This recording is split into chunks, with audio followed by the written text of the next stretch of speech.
నేను ఒక శాసనసభ్యుని. పాపం మా టీఆర్ఎస్ పార్టీ జెండా కేసీఆర్ గారి మీద ప్రేమ ఆ టీఆర్ఎస్ కార్యకర్తలకు పోయిన వాళ్ళకు ఉన్నది. అప్పుడు ఈటల రాజేందర్ గారు వాళ్ళని మోసం చేసి మబ్బబెట్టి అప్పుడు బీజేపీలోకి తీసుకుపోయారు. పాపం ఇప్పుడు వాళ్ళు గిలగిల కొట్టుకుంటూ నిన్న మోసం చేశారు. కాబట్టి వాళ్ళందరికీ కూడా ఒక బాధ్యత కలిగ శాసనసభ్యునిగా, ఒక కేసీఆర్ గారి శిష్యునిగా వాళ్ళందరికీ కూడా నేను స్వాగతం పలుకుతూ ఉన్నాను. మళ్ళీ రమ్మని చెప్పి చెప్తా ఉన్నాను.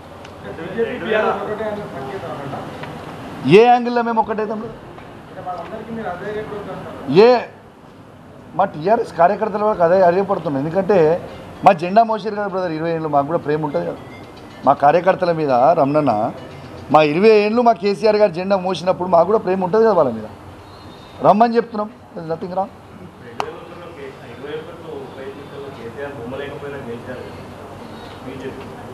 బ్రదర్ అది ఏదో ఆనాడు ఏదో జరిగిపోయింది ఫ్లూక్లా. కానీ మొన్న 2023లో అదే హుజరాబాద్లో మళ్ళీ ఆయన ఓడగొట్టింది కదా.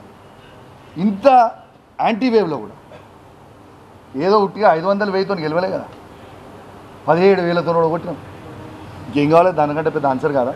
హుజరాబాద్ గడ్డ కేసీఆర్ అడ్డా.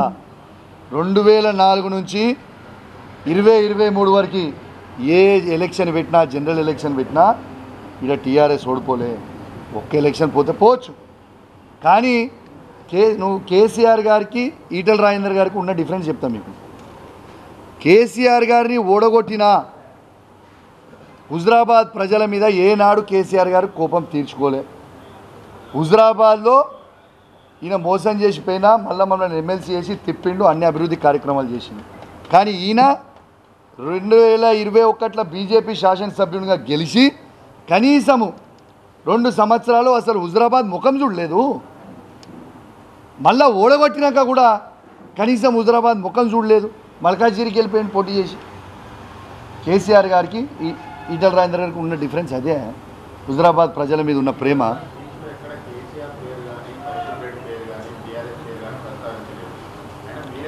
భాస్కర్ గారు మీరు సరిగ్గా చూడండి ప్రెస్ మీటు.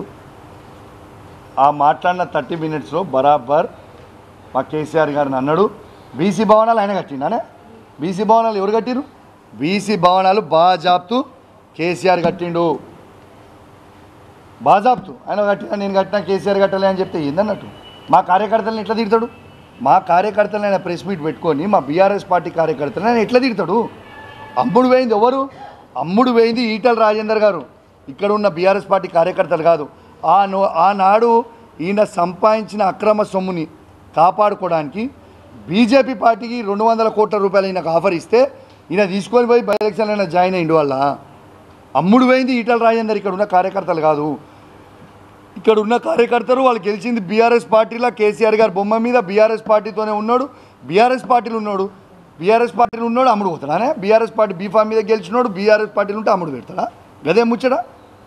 పార్టీ మారి అమ్ముడు పోయింది నువ్వు సంపాదించిన వేలాది కోట్ల రూపాయలని నీ అక్రమ సొమ్ముని కాపాడుకోవడానికి నువ్వు ఆ రోజు బీజేపీలో షెల్టర్ లెక్క నువ్వు పోయి కాపాడుకున్నావు. కానీ ఇంకోటి కూడా చెప్తున్నాను, నాకు సంబంధం లేని సబ్జెక్ట్ కానీ బట్ ఇంకో కామెంట్ కూడా చేస్తున్నా.